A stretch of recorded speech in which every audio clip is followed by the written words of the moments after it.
What's up, homeschooling community? He's on, hopefully he's on.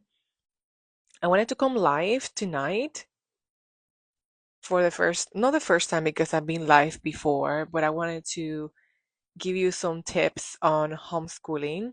And I think tonight was the night that I decided to do it. Um, if you are thinking, because I've been having a lot of questions of how to homeschool in Florida. I'm a homeschooler in the state of Florida. We are in Orlando. And we homeschooled before in California, and there are obviously different rules. And I wanted to come live here for those that have been asking me, hey, how it is to homeschool in the state of Florida. So today I decided to talk to my homeschooling community and give some of the tips for those that want to homeschool the kids in the Florida area. So I want to introduce myself. My name is Jamie Reyes, a homeschool mom, kindlepreneur. I've been in the social online world for a long time, but we've been homeschooling for almost 5 years. We homeschooled in California first, then we moved to the state of Florida, California first and Florida, and here we've been homeschooling almost for 2 years. We took a year off, but a lot of people ask me if I'm coming from California or another state, how do I homeschool? So I have two boys, a 14-year-old and an 8-year-old. And I wanted to introduce myself so you know that I know a little bit about what is homeschooling, and also I've not been homeschooling from like a little bit alone. So we've been going through, we go through a little bit of the struggle. We also did normal like school, like we had a charter school in California. Here we own school. So there's two type of schooling that we try as well. So I have some notes here so I don't go in another direction. I want to give you step number one if you want to own school here in Florida. First of all, number one, I always ask, what is your state laws? Here in Florida, you can own school with an umbrella, or you can do a letter of intent. So I want to explain a little bit what that means. First of all, Florida is pretty flexible in the law. I love that. So parents can homeschool under three options. And I want to give you those three options. Number one, you can homeschool with a private school option. That means that you are there in a private school, but you can homeschool it from home. Number two, you can home educate, like a program inside your home. Um, you will file an intent or homeschool with the county. That is an option that you have. I will tell you my option, of course, in the end. I didn't have to do any of this, but this is the things if you want to have a private school, you want to home educate. You can also do a virtual charter school. That's like a public school, but you're still homeschooling them from home. So a lot of people are telling me, well, I don't want to teach math. I'm gonna give you a different options too that you can utilize that are not doesn't have to be involved. You're teaching math. So you want to file an intent to homeschool. Mention you want to file the intent of you want to homeschool your kids if you are going to do that from home. You're going to homeschool it by yourself. And the requirements, the notice must include your child's name, the age, the address. Emphasize that they need to be filed within 30 days and starting the program. And you want to do this if you again want to home educate, you want to do the public education at home because you don't want them to you want them to have the same public education, but you want to for them to have it at the computer at home, and you can do a private school. I didn't do none of those because we own school, like I explained. So I'm gonna give you the option that we decided to do. We did have the umbrella Florida. Sorry, That's my phone telling me that I have to take a break. Um, or get out of the phone. So Florida Homeschoolers is the one that we decided, and a lot of people asking me this question. So I just want to just say it what we use, and you just go to their website, and I can tell you more about it, of course. But that's the umbrella that we utilize. I didn't have to do a letter of intent, and I don't have to keep track of what they're doing, but I do keep track just because I love organization and I love getting their what they're doing in a folder so I can see their progress. I do it for me. And in case that I want to change my approach, I have those tracks. I can track their work, depends of the level. So that's what we decided to own school, and we are eclectic, so that means that we use different type of um, like options of homeschooling. I did a video of different type of homeschooling options that you can have. You can be doing classical or Charlotte Mason or Montessori, and there are different ones that you can utilize for your kids. Depends of your child. Depends of your child, like how your kids really learn. If your kid learn like with visuals, you want to do it, you want to use more virtual. You want to show more of what you're teaching them, and maybe in a platform you will do in the classes for them. The person can be hands-on. That means that they have to touch, they have to move things around, like they cannot just be on a piece of paper. And I think for women, or for females, I would say, sorry, no women, females, they they can sit down in a place and then can do their work, no problem. For boys, they need more energy. They need to interact more. They need to move around more. If you have boys, you will know and you will understand what I'm talking about.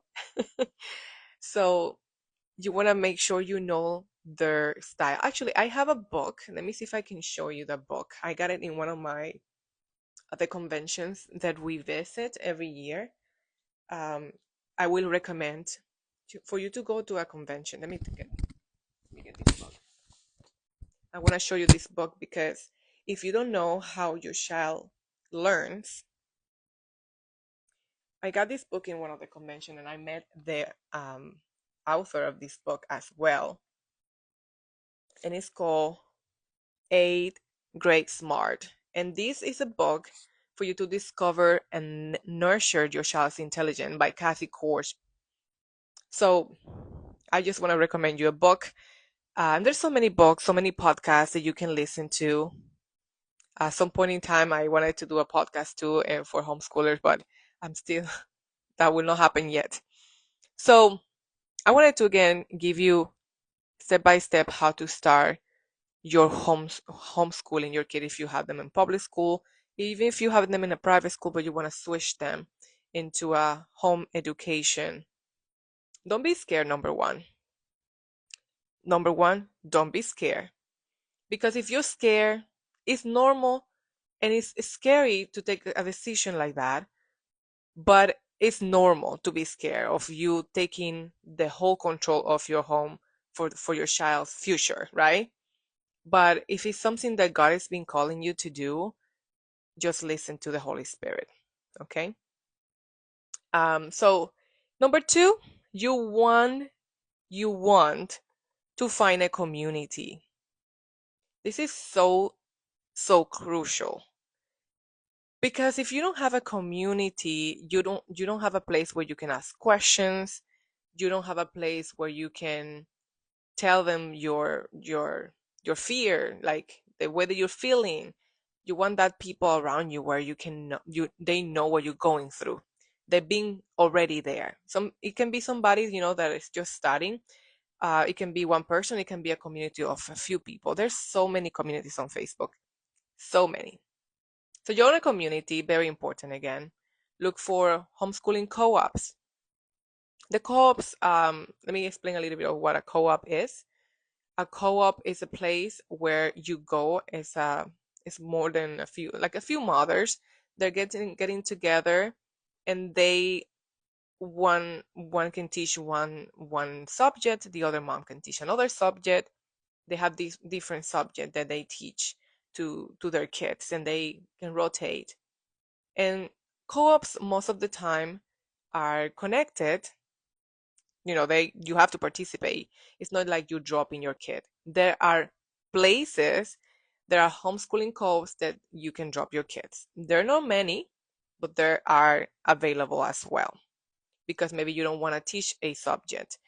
We have one here in Orlando that is very famous called Watermark. They have an option for you to, drop your kid in the class, but you have to stay in campus. So there's those two options. There's ones that you need to stay in campus. There are the other options that you go and you have to be part of the co-op. You have to be part of teaching the other kids, or offering something. The third option is that sometime you can drop the kids. You pay more, of course. You're paying a little bit more for you to drop the kids in this type of co-ops. And there's co-ops that is just nature walk, like we do with the Wild and Free group. There's no teaching. There's just mothers getting together and exploring nature. So again, this is number three. You want to have a community. You want to have, you don't want to be isolated. That is something that you don't want, because you're going to be, you're going to feel like you cannot do this. The enemy is going to attack you. The enemy is going to tell you, you cannot do this. The enemy is going to say, you are not equipped to teach your kids. And you're going to feel that way. You're going to feel sometime you are not equipped to homeschool your kid. You're gonna feel sometime that you're not equipped to finish the race with what you started. It's gonna happen. So that's why you don't want to be isolated.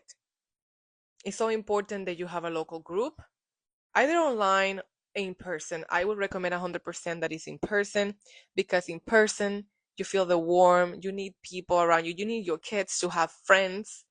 Remember, they're not in school anymore, so they have to have that community. Something that a lot of people, we have a misconception of what homeschooling is that they they don't interact with other kids. That is so false. Like, you have so many kids around your kids when you homeschool, and different ages, so they know how to interact with a baby, they know how to interact with a toddler, they know how to interact with a teenager. My teenager knowing how to interact with all of them.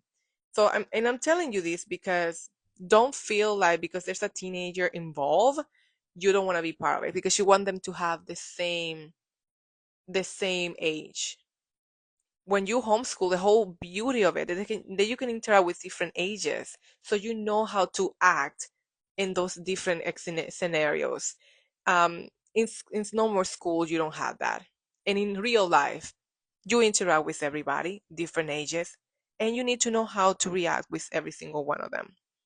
So number three again is your homeschooling community. And I'm taking more time in the community because it's so important for you to have a community, so important for you to have those things that those moms around you that can do field trips with you, that they can do group lessons with you, that can do sport with your kids.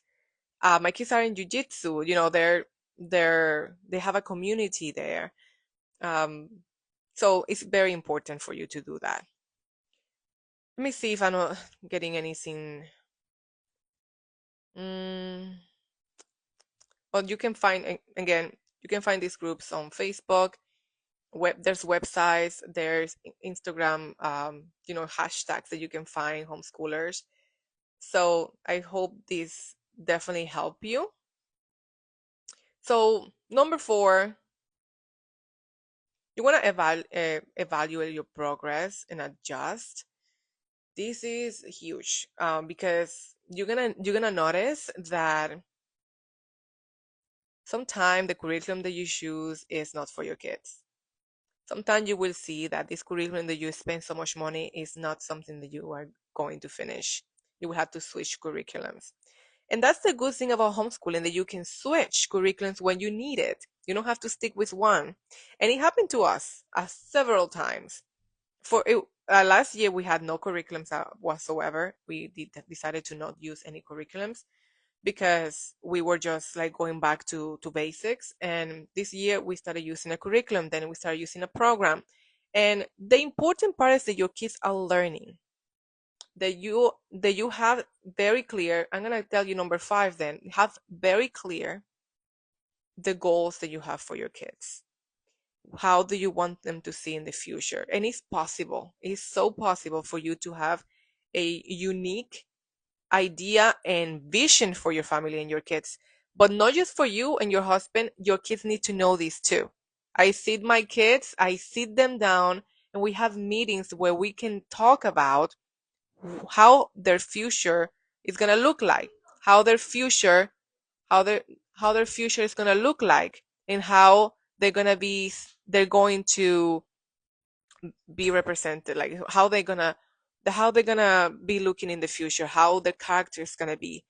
um Sorry, I got my train of thoughts away because my son was going to give me say goodnight, so I probably have to get going. And there, I know there's not going to be some Q&A question because I didn't say that I was going to be here live, but I hope I can maybe come more often so you guys can get used to me answering questions about homeschooling, and giving some feedback if you need. And the Kingdom homeschooling community can come, and we can interact more. Maybe you're having some struggles. So thank you so much. Hopefully this is being valuable to you. And if you have any questions or any comments, please let it hear in the comments so we can have a conversation. Take care.